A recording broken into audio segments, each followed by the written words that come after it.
Fox News. First Alert Weather Extra starts now.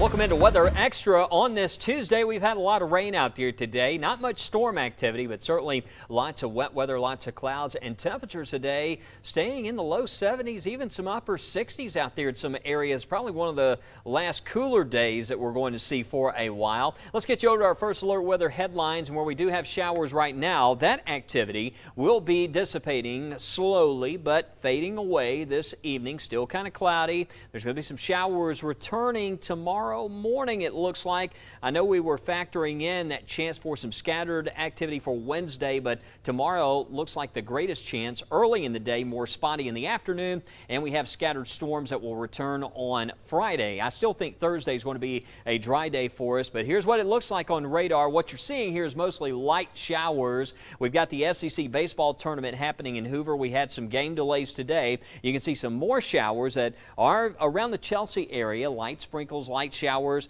and that's developing back in towards Hoover, so we still could have some rain. We also have some showers that we're tracking back in towards Tuscaloosa, and looks like some rain lifting into southern Chilton County and some showers there across parts of Cherokee County. A lot of kind of chaotic motion to this, kind of like what we saw yesterday. We've got an upper level disturbance that's over the state. Models have just doing a poor job really handling this, but I still think with this being around tomorrow, we're going to have some of these showers around. Again, just going back to that radar view, again, you can see the Hoover Met's right in here, so we do have some rain that's close. Looks like a little shower that may stay just north of the Hoover Met, that one shower that's moving back in towards Rocky Ridge Road. And then scattered showers starting to thin out. You can see back into northern Clay County. We actually have some sunshine right now on Red Mountain, so we are catching some breaks. Tuscaloosa still seeing some clouds and some showers making their way across Tuscaloosa County. Here's the hourly forecast. You can see rain chances do back off quite a bit by 8, 9 o'clock tonight, down to 20%. Temperatures on the cool side. I'd grab a light pullover for tonight later on if you're going to be out and about, because there's going to be some spots out there. Easterly breeze, 9, 10 o'clock. It's going to feel chilly as temperatures take the tumble into the 50s. But we have a lot coming up. We're going to check out Memorial Day weekend. Of course, looks like some more scattered storms. As I mentioned, we'll have updates on that. A violent typhoon that's over the Pacific. We'll update you on what's happening there. We've got the beach forecast getting you ready for the holiday weekend, and World Turtle Day. We'll explain after the break. Good morning, everyone. Welcome into Good Day, Alabama. A new morning comes with preparing right, because while you slept, news broke. We have new information from that breaking news that happened this morning. While you head out, the storm we gave you the first alert for is on its way in. And as the key turns the ignition, your shorter route to work is being found. Avoid 459 southbound completely because of a crash. A new morning means everything you need for a good day is on Good Day Alabama, always on your side.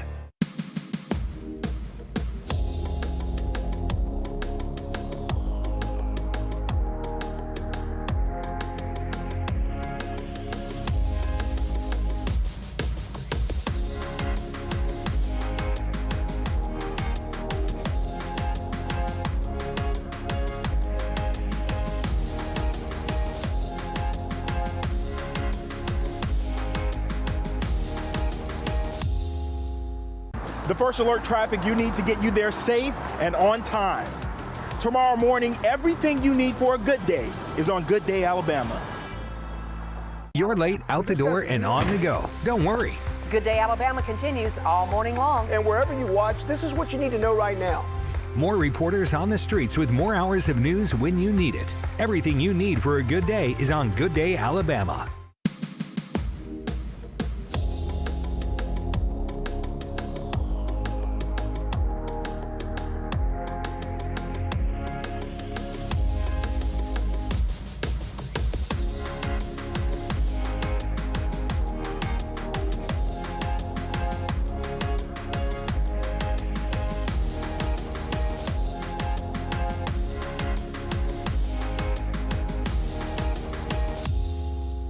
Knowing first is everything.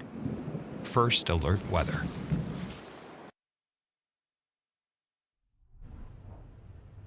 Welcome back to First Alert Weather Extra. Meteorologist Lauren Linehan. Memorial Day weekend is almost upon us, and I know a lot of you will probably be headed to the beach or the lake. We check in with meteorologist Matt Daniel and Mickey Ferguson for how to stay safe with water nearby.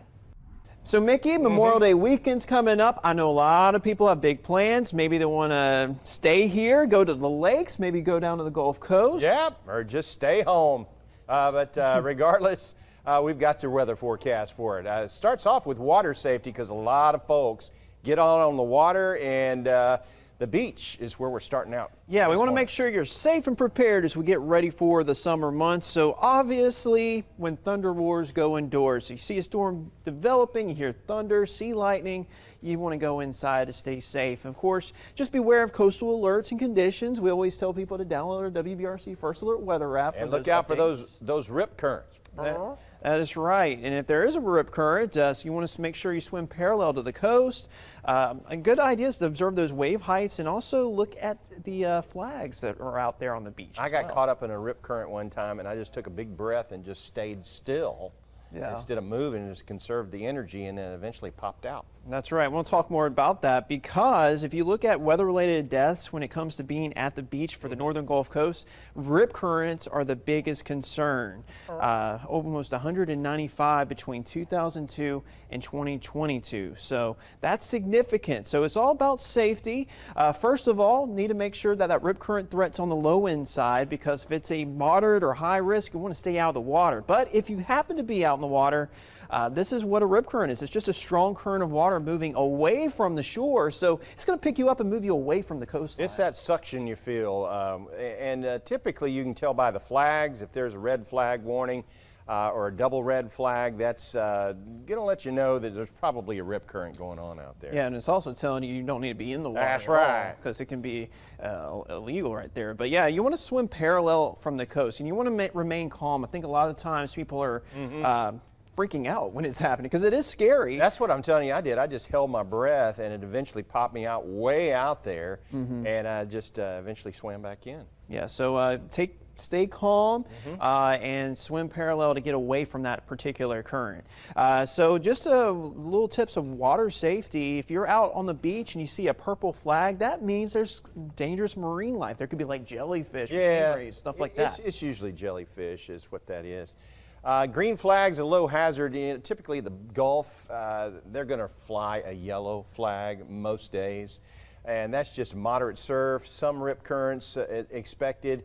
But just be cautious out there. Anytime you're in the water, you just got to be cautious, and always have the buddy system. Look out and have a buddy if you're going in the water, that somebody will look out for you and can help you out if you get in trouble. That's right. And if you look at the NOAA forecast when it comes to rip current threats, they actually have green flags. But if, like you said, if you're going to the Gulf shores, they're not going to have a green flag. They're going to keep that yellow flag up. So use caution. If you see the red, honestly, that's just your hint to stay out of the water, just because there's likelihood of seeing some rip current concerns. But as we were saying, this next several days, if you're going to the Gulf Coast, we got a low rip current forecast. So that is some good news. And look at that water temperature. It's well above average for this time of the year. They should be in the mid to upper 70s. We're in the lower 80s. So that's pretty warm. Likey, yeah. So it's looking pretty good there. Not a bad looking forecast there. As we go to the beach, if you're going to the lakes, sticking around here, only a 20% chance of rain this weekend. We have lower humidity levels. Winds are out of the east at 5 to 10. They're coming out of the north as well. We do have a 20% chance, but that's going to be a typical forecast in the summertime, and this is the unofficial start of summertime, but the temps right in line with normal parameters of what we see this time of the year. Yeah, and when it comes to safety tips with being out in the lakes, it's very similar to the beach, minus the rip current, real big concern. Obviously, when thunder roars, go indoors. So yeah, there is a chance for a pop-up shower storm. So monitor that. Just stay aware of the weather conditions. Follow us throughout the week. Of course, that weekend forecast could change, so we'll keep you updated on that. If you're out and about, if you're with a friend, make sure you're together so you can look use out a buddy for each system other. there, and a lot of people are drinking on Memorial Day weekend and getting out the personal watercraft. They'll rent some of these things. They don't have a lot of experience being a boater, so you got to look out for those other folks out there. And of course, make sure you have those life jackets as well, always when you're out in the water. So just stay safe, but we also want you to have fun, enjoy some relaxation, hopefully. How about some pictures? That's a good one. Send it through the WBRC First Alert Weather app, my show on TV. Happy Memorial Day weekend to you. Stay safe out there. Well, speaking of staying safe, a cautionary tale for parents as summer approaches. A hot sidewalk or driveway can easily burn your kids' feet to the point of needing medical attention. One family in Arizona says their toddler suffered second-degree burns last week when he wandered onto the backyard pavement with no shoes on. It's traumatizing. Of course it was traumatizing. He was in so much pain and there was nothing we could do, and just, yeah, it was horrible. I felt sick the whole day. It's not rare. It happens almost on a daily basis, especially in June, July, and August. Well, luckily, Mason has been recovering quickly at home. Doctors say if someone is suffering from a contact burn on their feet, submerge the feet in room temperature water and call your local burn center for advice. Speaking of burns, firefighters are making progress on wildfires burning in Canada thanks to some much needed rain on Monday. Of the 81 fires burning in Alberta, 23 are still considered out of control and 10,000 people have been evacuated. Authorities say this wildfire season has been the most active on record. More than 2.3 million acres of land have burned. While fire officials are glad to see the rain, they stress that this is a long-term fight. A few days of rain will help, but it's not enough to extinguish these fires. And startling news from a study on global wildlife, nearly half of the planet's species are in population decline. The authors analyzed more than 70,000 species across the globe, from mammals to birds and fish, and even insects. They found 48% are seeing their population shrink, and fewer than 3% are seeing an increase. Declines tend to be concentrated in the tropics, where animals are typically more sensitive to changes in their environment. According to the study, the main factors driving their extinction crisis are destruction and landscapes and climate change. The study was published Monday in the Journal of Biological Reviews. Well, coming up on First Alert Weather Extra, we've got Memorial Day weekend on the horizon and the potential for more unsettled weather. Wes will take a look at that Super 7-day forecast, and though hurricane season is just around the corner, other parts of the world already dealing with a violent typhoon. We'll have an update after the break. West Shore Home is making shower and bath remodeling easy and more affordable for everyone.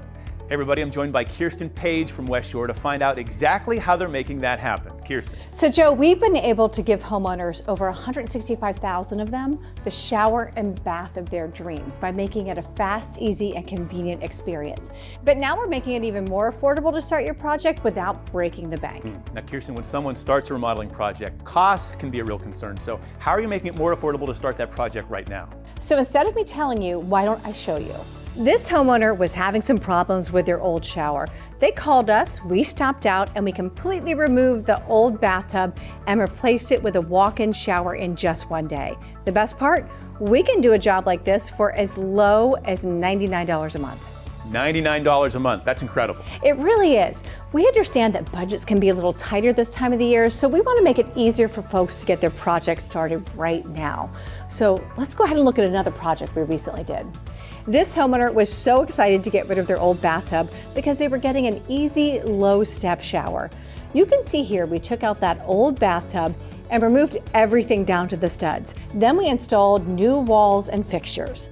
By dinner time, this homeowner had their brand new shower, and the best part, they didn't need to worry about paying for their entire project up front. They were able to break it down into low monthly payments. That project looks amazing, and the low monthly payments is going to make getting that project started so much easier. Kirsten, thanks so much. Folks, West Shore Home is making shower and bath remodeling fast and convenient, and you heard Kirsten, now they're making it more affordable too with their easy, low monthly payments.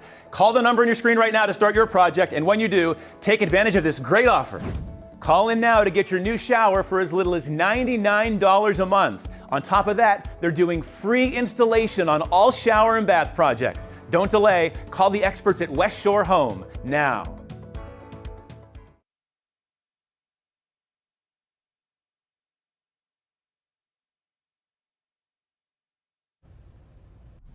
You're watching WBRC Fox 6 Weather Extra. We are tracking showers across the state, and there seems to be an area right there just south of I-20 where these off and on showers, there's a steady stream across Shelby County back into Talladega County. This is light stuff, but the wet weather will gradually fade here later on tonight. You can see the rain's really thinned out, and where it's not raining, we actually have some sunshine breaking through the clouds. Let's start to the north here. We'll take you into Cherokee County, and just a very interesting radar observation here. You can see almost a little bit of a twist going on with this wet weather. We've got an upper level disturbance over the state, and that's why a lot of this, it seems like it's just kind of hanging on here. It doesn't want to move out. So there's going to be some more of these rain showers, Leesburg, ball play areas around the center over the next hour. Just looking at the latest radar, at least we're going to be seeing some of those showers. And then we're watching around the Hoover Met where we got some rain that's moving. This is more east to west across Shelby County from Childersburg back to Wilsonville, Harpersville, Chelsea, and some more rain moving into Hoover. Let's get in a little bit closer to where the Hoover Met's located here. There's Highway 31, Highway 150 back here. There's Stadium Trace Parkway. So you can see we've got just a few sprinkles that are happening here across parts of Shelby County right there around the Hoover Met, but some more showers that will be moving in. West Alabama, you get into Tuscaloosa. There's been some development from near Caffey Junction and then back in across Tuscaloosa County, but you see some of those showers there showing up here around the city of Tuscaloosa. This also moving back to the west direction. So there's some showers still out there, but again, I expect a lot of this to settle down. The model data really favoring some drier conditions for later on tonight, or at least not as much rain. You can see 8 o'clock. We see a little bit of rain showing up, but after that, not a whole lot late tonight. But in the morning, looks like some rain could come back for 5, 6 in the morning. Look at this, areas to the south especially. Could be a little bit of rain around. I'd plan for the possibility of some morning rain impacts, but this will again thin out. Tomorrow's another day. We'll see the greater chance early on and then some breaks during the afternoon. Thursday still looks dry, a little bit hotter. We went with 84 degrees. Again, if you want to try to mow the lawn tomorrow, I think afternoon is going to be your better chance, but especially Thursday, things will have a chance to really dry out here area-wide. Friday, a lot of areas will stay dry, but there will be some scattered thunderstorms coming back for this weekend. We'll have to watch Saturday evening, Saturday late and into the evening. For the first part of the day, we should be okay, warm up to around 80. Then we'll start to get some more clouds. We have the first alert for scattered storms on Monday for Memorial Day. Similar setup, but this is very seasonal, very typical for that first unofficial start of the summer season, but a warm season forecast. We have the pop-ups, but the temperatures, the one noticeable difference here is that we're running a little bit lower on those high temperatures. Some data was even suggesting Sunday we may not even break out of the 70s, but it all depends on where those scattered storms pop up. You heat up quickly, then you start to get those scattered thunderstorms that do develop. But we're getting closer and closer to June 1st, which marks the start of the Atlantic hurricane season. The Pacific season has already started, and we are looking at a big-time typhoon that's heading into the western Pacific. Yeah, Wes, this is not necessarily unprecedented for this part of the world, but if you think about just how large the western Pacific Ocean is, and really the Pacific Ocean in general, what we're looking at here is a violent typhoon, and that's what the category is. Here in the Atlantic Basin, we have categories from the Saffir-Simpson scale. You've got category 1, 2, 3, 4, 5, and so on. So what we're looking at here is the classification of a violent typhoon. That means winds estimated to be 121 mile per hour or greater. And so that's what is Super Typhoon Mowar right here. And it's Violent Typhoon Mowar actually. And what I've shown you here is estimating where the eye wall is from Guam, which is where it is expected to make a direct landfall, potentially as what we would consider here in the Atlantic Basin a Category 5 hurricane, but what they would know as a violent typhoon. So this is still strengthening as it moves. So the eye wall, where you're going to have the most intense rain, the most intense storm surge, and the most intense winds, is about 70 miles to the south and east of Guam. And I'm going to switch the view here now so you can actually get a better shot of Mowar right here. So this is the satellite imagery, and as I said, it's still, the worst of it is still a ways away from Guam, but they've already been getting these outer rain bands that have been bringing some flooding rains to the island. Right now, those max sustained winds are at 140 miles per hour. But let's look at what the forecast is. So it is expected to make landfall in Guam by Wednesday afternoon. And keep in mind, they're ahead of us here. So what I'm showing you, it shows Wednesday afternoon at 1 o'clock could be making landfall in Guam as a violent typhoon. That could be overnight for us. So they're a little ahead of us, certainly. But notice, even once it moves past Guam, it's still going to travel through the western Pacific and could potentially still strengthen with max winds at 150 miles per hour by Thursday afternoon local time, and then possibly moving to the north and east of the Philippines as we get into the weekend. Still pretty powerful. The forecast from this agency out in Japan is going with the possibility of 160-mile-per-hour winds by Friday. So this is a pretty serious situation. And remember, Guam is so small. It's really about 30 miles across. So when you have a storm of this nature barreling towards the island, that can certainly cause problems. So if you have any friends or family who live out in Guam, you want to definitely check in with them. And Guam hasn't taken many direct hits from typhoons of this nature, or at least of this strength, not since the 1960s and 70s. So if we did indeed see that this made landfall with winds in excess of 140 miles per hour, then that could certainly be breaking some records. So definitely a dangerous situation for our friends over in Guam. And of course, we've got our own hurricane season, as Wes was saying, just around the corner. But speaking of the ocean, a 15-year-old girl back here at home in the U.S. survived what officials believe was a shark attack at a popular Jersey Shore beach on Sunday. The teen, who fortunately just required a few stitches, tells Trish Hartman what happened. 15-year-old Maggie Drozdowski was down the shore with her friend Sarah and her family for a weekend of surfing. We were about 50 feet in. I couldn't touch the ground. Maggie, Sarah, and Sarah's brother were in the ocean in Stone Harbor near 109th Street Beach. Maggie was dangling from her surfboard with her body in the water when she felt something on her leg.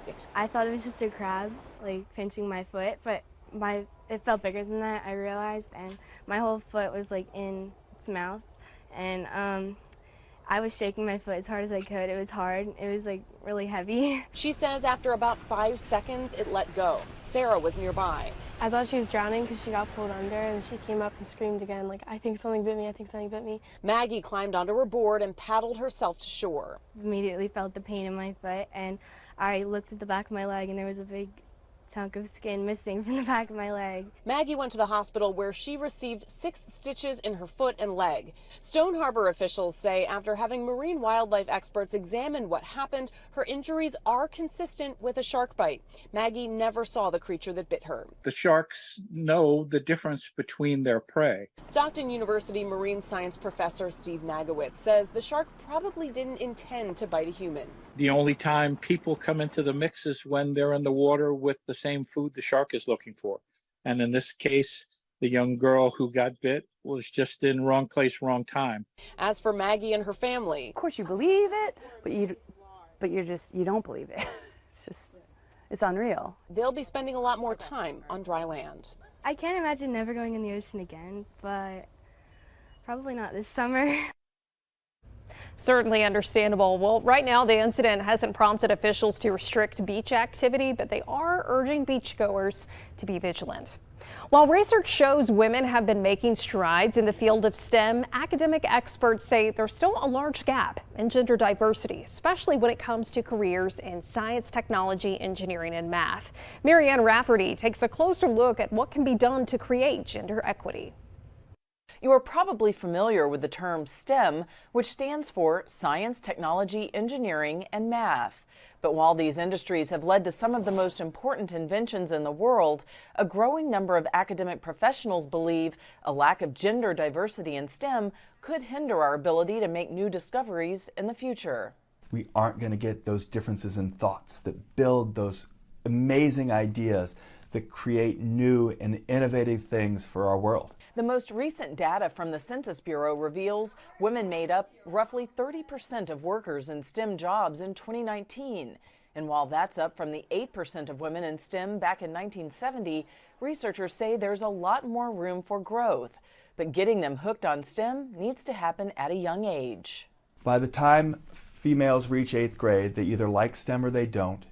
And generally speaking, we gain very few females who go into STEM majors after 8th grade if they didn't already have that interest. The Roger D. Gehring Academy of Science and Technology is trying to do just that.